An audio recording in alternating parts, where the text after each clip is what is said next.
Thank you, Pauline. Good morning, colleagues. Like I said, my name is Logan Munsamy. I'm the Senior Manager at Networks Operations. So just a background, Johannesburg Water is an entity of the City of Johannesburg. Our core functions are basically operations and maintenance on water and sewer infrastructure, which is located in all the regions, Region A down to Region G in the City of Johannesburg. We perform repairs and maintenance on water and sewer infrastructure on a daily basis. In fact, currently, as we are speaking, there's various teams that are basically excavating pipelines in order to reach the pipeline to perform necessary repairs. Some of these repairs of pipelines occur on, in open fields, pavements and walkways, whilst others, occur on the actual road reserve, on the road itself. The repair process to get to the pipe, because these are buried services, involves excavating, either hand excavating or using a TLB, machinery, to open up to get to the pipe so we can expose the leak to repair. Now, when we work on road surfaces, they are typically tarred surfaces. The road itself, the road reserve, belongs to JRA, our sister utility. It's their asset. We basically open up the road section, expose the pipe to perform the repairs. Once repairs are completed, we typically will backfill the site to the nominal ground level to make it accessible and drivable. After which we basically get contractors in to reinstate the tar surface. Now, prior to middle of last year sometime, we would basically, through a MOU, contract our sister utility JRA to perform the reinstatement function. The reinstatement function is not just reinstating tarmac surfaces. It's also reinstating paving surfaces, concrete surfaces, and so forth. Not all surfaces are tar, but it's a combination of tar, paving, concrete, etc. There are also surfaces that are just normal grass surfaces. That involves minor reinstatement in that we would backfill and compact to nominal ground level and make the the area safe and in a presentable manner. Prior to middle of last year, we were using JRA to perform the reinstatements for us. A decision, however, was taken towards 2022, the middle to the end of 2022, that going forward, Joburg Water would now basically take over the responsibility of performing reinstatements, specifically on tarmac surfaces, road reserves, pedestrian walkways and pavements, etc. So, we've taken on that responsibility. Although it's a mammoth task, we are making progress, slowly but surely. We do have our challenges. We currently have 3 service providers that are appointed on a framework contract to perform reinstatements. The scope of work is typically, paving, a bit of backfilling, concreting of surfaces, tarmac surfaces, etc. We also supplement capacity by using in-house operator reinstatement teams. So Joburg Water has, in each of our depots, we've got 10 depots situated between Region A to G in the City of Johannesburg. They're critically situated to basically undertake service delivery. Each of our regions have what we call reinstatement teams. These are technical teams that perform minor or small-scale reinstatement work, such as small-scale paving, concreting of surfaces, backfilling and compaction. We are geared up with the tooling and the necessary skills to undertake small-scale reinstatement work in-house using our teams. When it comes to medium to large-scale work, specifically tarmac surfaces, or large-scale paving work or concreting of surfaces, building of valve boxes and chambers, etc., we outsource that to our 3 service providers. The 3 service providers, they basically share the workload amongst the various regions that Joburg Water manages and maintains. Just some statistics. The service providers, they have the necessary skills, experience, tooling and equipment to perform this function. That is why we've appointed them on a framework contract to undertake this work. Just some statistics. If I refer to the number of jobs that has been happening or been undertaken between our teams and the service provider teams, since 1 July 2022 to date, our internal teams, remember I mentioned we've got internal reinstatement teams, have performed 15,205 jobs, which consists specifically on small-scale backfilling, small-scale reinstatement work such as paving, concreting, and building of small valve boxes and chambers. The contractor has performed about 200 reinstatement jobs that we've allocated to the contractor. Obviously, the 200 is jobs that have been completed. There are currently jobs that the contractor is in motion with doing and completing, which we are monitoring intently. Now, like any outsourced services, we have a contracts management process in place. We do sometimes pick up complaints of substandard workmanship or perhaps slow pace of work that's been carried out. But when we do become aware of that, we manage it according to our contract management principles. So, colleagues, that's in a nutshell on the reinstatement work that Joburg Water has now taken over wholly since the end of last year going forward. We are, intending to build more capacity as we go along. The 3 service providers have multiple teams to perform the work, but we got to be realistic in terms of the backlog that's been created thus far. There is a backlog of reinstatement works throughout the city. The backlogs, cannot be eradicated overnight. We are prioritizing these backlogs as we go through the system.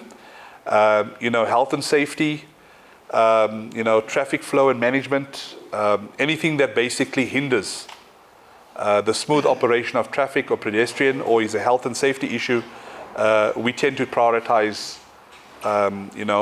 first.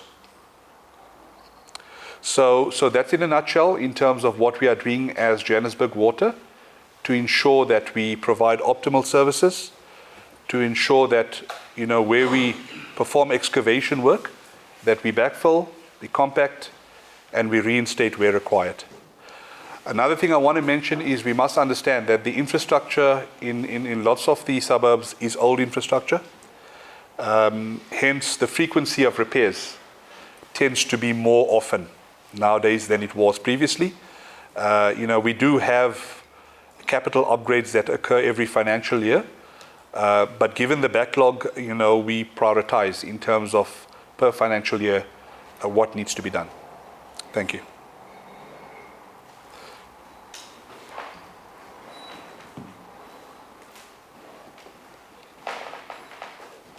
Thank you, Logan. Do we have any questions?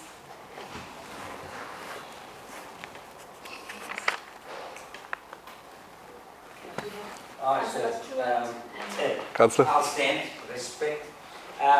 Don't want to slate you guys here, but I'm going to just ask, how many teams do you have at this depot that can work? How many teams does your on-service providers have? Just a realistic so that I can grasp of what your capabilities are. And can I ask that, let's just get a report on what you've done, region F or by region, how many reinstatements are done. On a monthly basis, send it to us on a circular, so we can also track and monitor. Sure. I have a bit of a problem in my ward. I'm not specifically going to speak about my ward. I'll address it maybe with yourself or with Sia. Yes. But I have one that I need to be attended. It's in the driveway of the rec center. The rec center cannot be used. Okay, sure. If that can be prioritized. Sure. If somebody wants to meet me on site there are 3 there that I need to talk to you about. I think Jara must come with, or I think it's a stormwater drain pipe that's now missing, and I think it's not getting done because that is the next stop, or that's the hold up. Sure.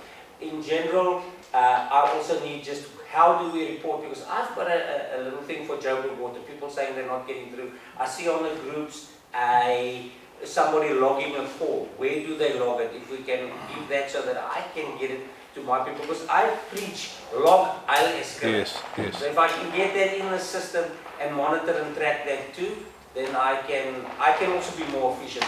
I Sure. want to help you because Yes. this used to be our top performing entity.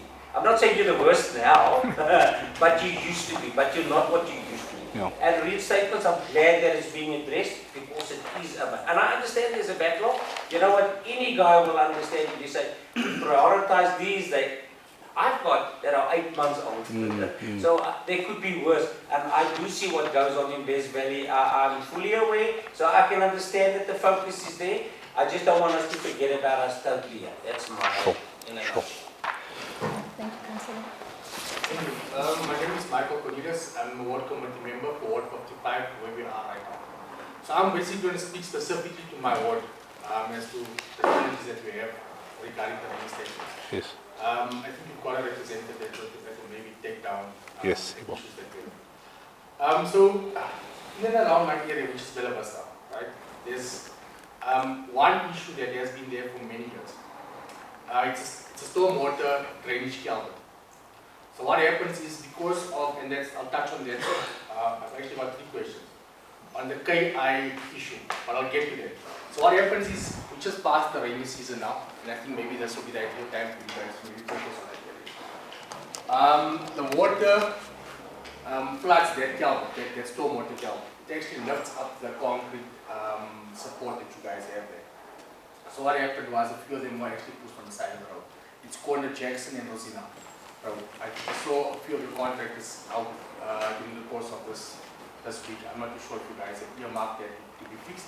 But what happens is, it moves the concrete slab off the culvert. And number one, it's a hazard for the kids there. We don't want a situation where a kid falls in there and find it like what happened a few years ago. What also happens is it floods it, and then the excess water spills into Klip River Highway. So what happens is the cars come around that bend, and it's right opposite where we right now, where we are now. Cars come around those bends and they don't see the water, and we had a few crashes there in this past rainy season. So it's a traffic hazard, it's a child hazard, and also it's basically impacting us as a community. Number 2, I'm glad to see JRA is here. I'm not too sure who the responsibility lies with when it comes to KI cleaning. Because in our area, the KIs are no longer working, in essence. And that's what happens. We live at the bottom section of Ward 55. So all the water from Ward 124 and the upper Turpentine area goes into the culvert, but because they're not, the KIs, the curb inlets, they're not clean, it then spills into the road. And what the result actually spills into houses in our area. So I'm not too sure where the responsibility lies when it comes to KI cleaning or actually maintaining the KIs in our area. But that's a big issue in our area, especially during rain. Last night was raining and our area started again. I don't know who's going to address that question. And then number 3, your contractors. I was just speaking about the contractors. So we've got contractors in our area. We've got a depot in our area. But we don't have any contractors actually assisting Joburg Water in our area. We have contractors here that is familiar with the area and the issues that we have in our area. I'm not too sure how it is that the small SMEs in our area gets onto your database and actually makes use of that empowerment tool. And actually assist you guys with the small reinstatements that you were mentioning. I noticed a lot of the Joburg Water or work that's done. They'll repair the pipe today and the reinstatement will be done a month later. There's on corner Bella Vista as we speak. You touched on the tarmac services. I assume that lies with JR area.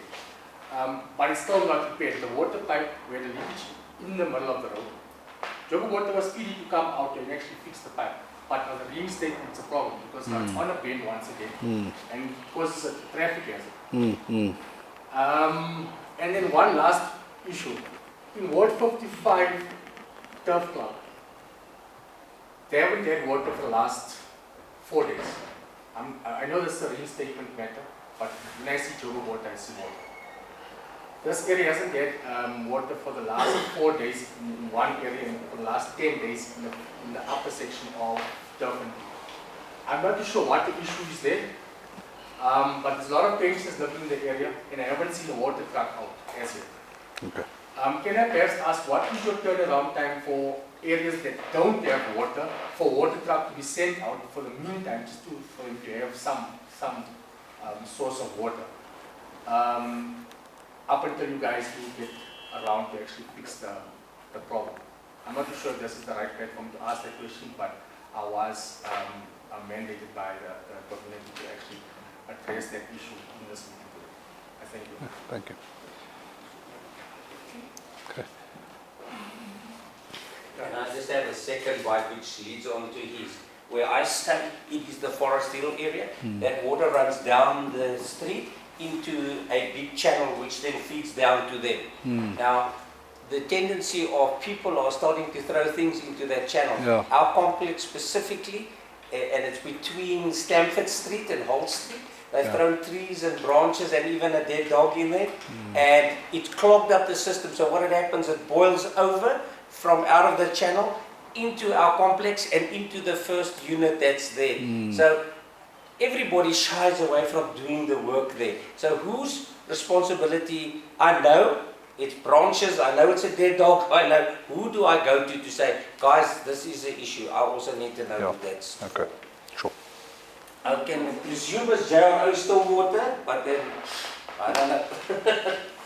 Thank you. Last question from Southern Group. Yeah, it's like, Yes. I think adding to my gentleman, this is known. I mean, Joburg Water and JRA came to that place he's mentioning. Yes. We did, I think, Southern Kora did, I think, 3 stories on that last year. Yes. So they know about this Joburg Water and JRA.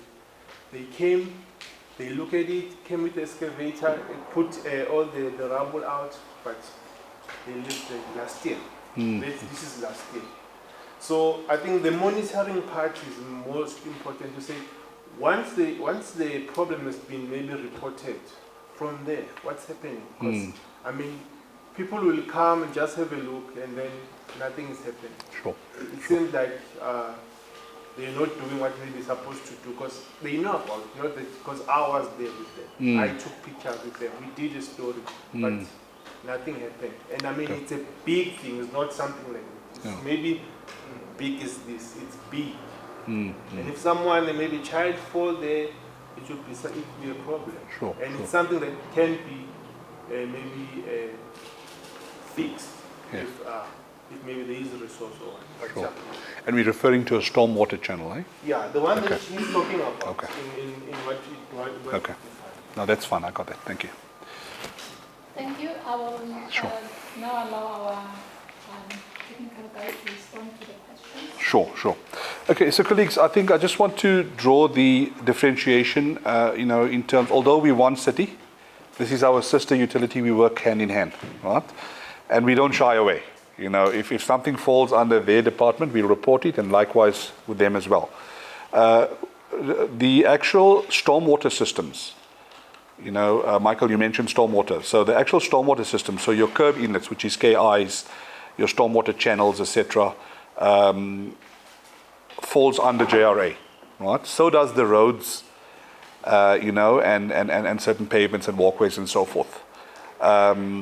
Our responsibility is on the water and sewer network, right? So potable water and sewage. So that's where the two responsibilities lie.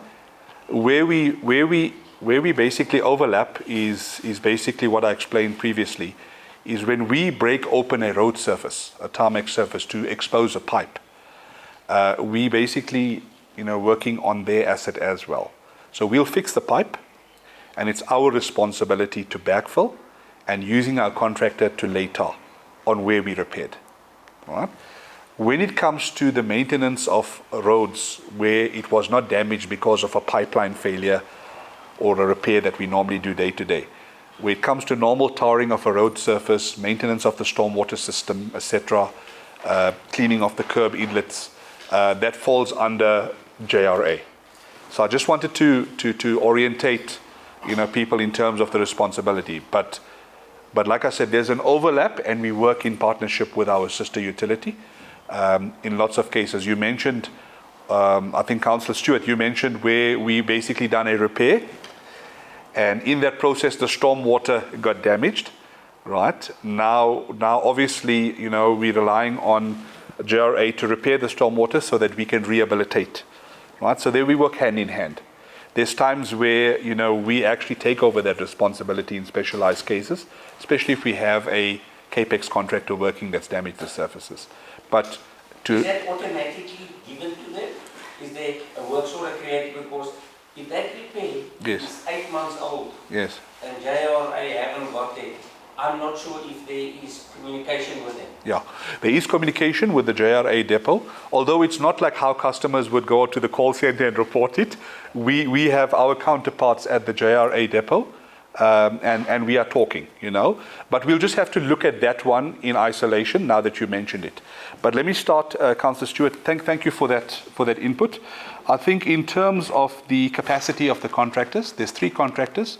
They have an average of about 8 teams per contractor, but they have the ability to rope in more should the need arise. That's basically where we basically look, in terms of the contractors' work. I think one step back, we did not anticipate when we appointed these contractors that we would take over the responsibility of rehabilitating the tarmac surface, because that we always had a MOU with our sister utility, and they would assist us with that. So this caught us a bit unawares, because we would always use our service providers as a top-up to what JRA would do, because they've got a huge workload as well, So that was the intention or the essence of appointing the 3 framework contractors. But going forward, we now see the need to obviously improve that capacity. In terms of the depots teams, we have an average, we've got 10 depots amongst the 6 regions. Each depot has an average of about 4 reinstatement teams, right? Some have a little bit more, like in Soweto, because of the scale of the work. But on an average, there's about 4 reinstatement teams. These teams are basically technical teams. They're similar to plumber teams. They come out from the trade. We upskill them in terms of backfilling and compaction. We upskill them in terms of basic bricklaying and plastering and paving. So they are geared up to do small scale work. So, if we had removed, 40 squares of paving in somebody's yard or in the entrance to a community center, we wouldn't tackle that in-house. But we go up to about 2.5, 3 squares maximum in most cases, That's fair. Yeah, because, these teams are meant to be, do the small scale work, and then we outsource the large scale work to the service providers. In terms of the reporting, I think I touched on that, when it comes to our utilities, we don't want to always communicate with a reference number. We phone our colleagues and inform them, especially if it's a safety issue, because we got to respond immediately. And they likewise do the same with us as well. In terms of customers, I'm glad, Councillor, that's the perfect way. People need to log, because we don't know, some of a service delivery failure until we made aware of it. And in order for us to track the performance of our staff and our service providers, if a call is logged, it makes sense. So there's various channels to log, as you know. We can log through the call center. We can log through Twitter, Facebook. There's even email addresses that can be logged. But as you know us, if there's something that's life-threatening, if it's health and safety issues, the rapport that we have. You pick up the phone, you tell us, and we respond. We can't wait for somebody to log a call. If it's flooding a major intersection, causing an accident, phone us so that it can be done. And I think you Councillor, that rapport that we have. And we have that relationship with all councillors. We don't expect residents to be doing that, but I think at our level as community leaders, as officials, that's the rapport we have. But residents need to log using the official channels. And the reason we say that is because we can track performance. And we can say basically, where has it gone wrong if it hasn't been attended to? Because word of mouth, you cannot track. So we encourage to log. Michael, you mentioned issues of, I'll touch on stormwater. I think my colleague Hendrik will be able to talk to that.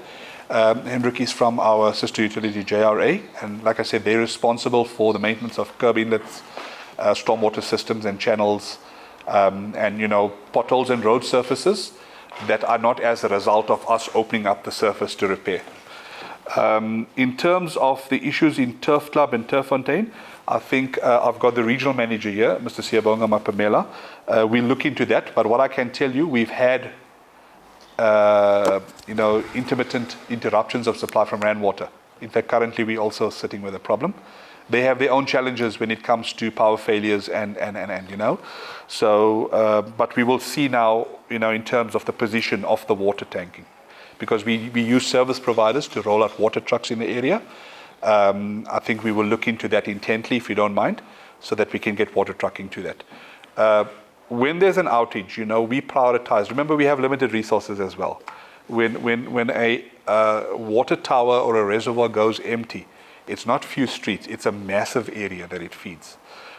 So we have to strategically position water tankers, JoJo's, together with roaming trucks in that. It might be something we've missed, but let's improve on that. We'll get the details. In terms of the maintenance of the stormwater system, it's what Michael was saying, and I think I'll give Hendrik an opportunity, just to comment on that. Okay. Yes. Thank you. Good morning, everyone. My name is Hendrik van Tonder. I'm the Regional Operations Manager for Region F. I'm not sure if this is the correct platform, because it's actually your meeting. It's not my meeting. So yes, it's correct. We are responsible, as Logan said. As Logan said, it is the responsibility of the Johannesburg Roads Agency to maintain roads as well as stormwater. We do clean KIs, we do pothole repairs and various other activities on our road surfaces as well as road reserves. We also clean stormwater, I think I've mentioned it. So if you report the stormwaters through our Twitter, also hotline, as well as the city's call center, you will be issued with a reference number. The reference number will be forwarded to the relevant depot, and obviously the work will be inspected and work will be carried out. However, we have challenges around the blocked curb inlets, because most of them are deliberately blocked because of vagrants maybe staying in the area, or even illegal dumping by residents. And when it rains or when there's a strong wind, all that rubbish or litter actually goes into our system, and it obviously gets blocked. Some of those, or most of those blockages, are not always possible to be unblocked by our in-house teams, where we actually need machinery to unblock those curb inlets. So we have jet vacs, high pressure trucks with high pressure tanks at the back, where we actually need to blow out whatever is in there in order to get it open. The same with the open channels. Open channels belongs to JRA. It does not belong to Joburg Water. And again, there, residents cutting their branches, the rubble, garden rubble, whatever, lands up in our stormwater system, which is an open channel. When it rains, like the councillor explained, all those branches and leaves and whatever, and tires and whatever they dump inside there, actually washes down and then block the culverts on the downstream side, and that obviously results in the water that actually pushes back and overtop on the upstream side, and then obviously flood the properties. So yes, look, I will share my contact details at the end of this meeting, and you can then either email me and also log. We want the communities to log their issues it just makes it easier to track and to trace at the end of the day, because then you've actually got a reference number. So we will liaise after this meeting, and then I can just share my contact details, and also the platforms where you can actually log these calls. Thank you. Thank you. Do we still have more questions? With that being said, thank you so much for honoring our invitation, and thank you so much